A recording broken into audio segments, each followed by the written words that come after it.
Good evening, traders, and welcome to this week's Forex Focus. I hope you've all had a good week in the markets and you were able to make some decent profit last week. There were certainly some moves to be had there. So I hope you managed to bag a few pips. In this week's episode, what we're going to do is look forward, as we do every single week, look forward to the markets, to the week ahead, see what could be setting up. And we've got a few opportunities on the table, although the majority of them are to do with the New Zealand dollar. So we need to be a little bit careful there. In terms of taking all of them at the same time, or if you do at least sort of like cutting down your position size. But it definitely looks like a week of Kiwi strength ahead. So without further ado, let's jump over to the charts and take a look at what is setting up in the FX markets. So we start off with the Aussie New Zealand. And this one here, as you can see from a daily chart, it's just come out of a period of a bit of a pullback.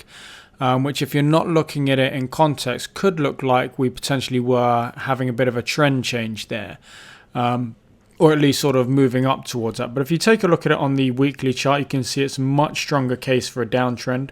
So putting this into some perspective, into some context, what we can see here is the market's been in a downtrend. It made a high here. It made some attempts to get over this high this year, and it just didn't manage it. Every time it broke above that, it was sold below. The market then sold off, gave us a bit of a pullback, and it's now playing with the 100 moving average on the weekly chart. So what we're looking at is ultimately looking to take a trade either off of the daily if that presents itself, or more likely this week we'll be looking for something on the 1 hour chart. So maybe a bit more of a push down followed by a pullback, at which point we'll be looking to get involved in that. The pound New Zealand is another one that we're looking at, and at the moment it's playing with a big structure level. So as you can see here, we've got the structure level on the daily chart that it's playing with. On the weekly, it was we had quite a big uptrend there, but actually that's sort of just completely turned around now. And if we break through this structure here, that will be a great indication that we've got at least some downside potential towards this sort of level here around the 21332, so the previous levels of resistance on the weekly chart.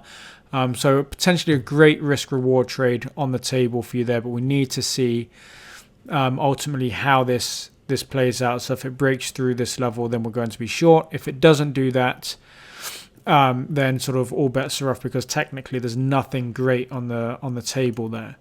The New Zealand CAD is pretty much a carbon copy of the pound New Zealand, only it's the inverse. So with the pound New Zealand, obviously we're looking to sell. With the New Zealand CAD here, which is New Zealand as a base currency, we're looking to buy above this level here. So we've got a structure level there. If it gets above this level, then it's a very good indication that the market wants to go long. We will probably get our opportunity on the 1 hour charts. So if we can see sort of at the moment it's tracking below that level, but if the market pushes on up and then gives us a pullback, that's more than likely where we're going to get our trade. The final one on the Kiwi is the New Zealand yen, and again this is the inverse of the pound New Zealand. And ultimately what we're seeing here is we're seeing the New Zealand dollar obviously appreciating against the yen here, and if it can get above this level here, then we're going to be looking to be long. Well, if it can stay above this level rather, because it did break out above this level last Friday. Now it's just a question of looking into this week and seeing if it does hold for the rest of, if it does hold above this level here. If it does do that, then this is a great level to look to buy from. Previous resistance becomes support. Again, you will probably see that on the 1 hour's chart. But if it doesn't get above here, then that might be an indication maybe just to take that short for a few hundred points, a few hundred pips, just to the downside, so around this area here for a quick in and out, if you like. So it really is a key with all of these pairs here, as you can see. The Aussie New Zealand there, as you can see, this is breaking down. It's respecting this previous level of resistance. Pound New Zealand, okay, it's breaking down again. So structure level on all of these here.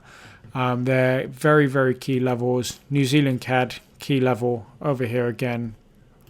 And New Zealand yen. So as I said, we've got to sort of look out for the fact that you don't want to get into all of these trades at the same time.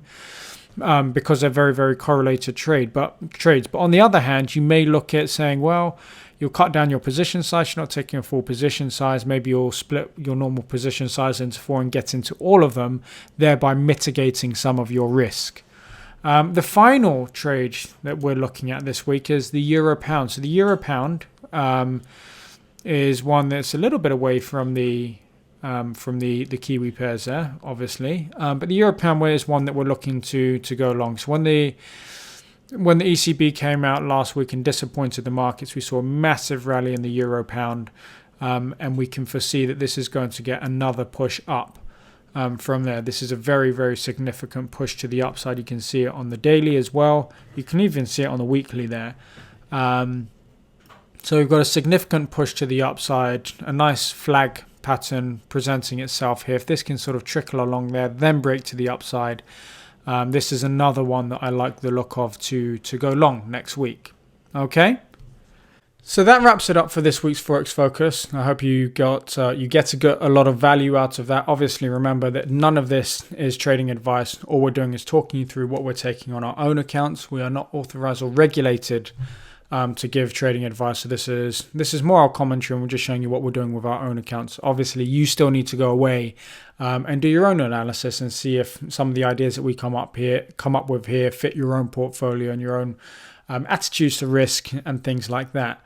I'd like to apologize for this coming out to you guys and girls also late. We've had a bit of a tragedy in the family this weekend, so my mind's basically just not been anywhere near this. And I just got an email earlier just saying, is it coming out tonight? So I thought I'd better jump onto the camera here. It's now about 20 to 11 at night, just to make sure that you guys all get your weekly dose of the Forex Focus. So apologies for it coming out to you this evening later than usual, and I look forward to speaking to you on the very next week's Forex Focus. Okay, so thank you very much for watching, and I'll speak to you soon. Take care.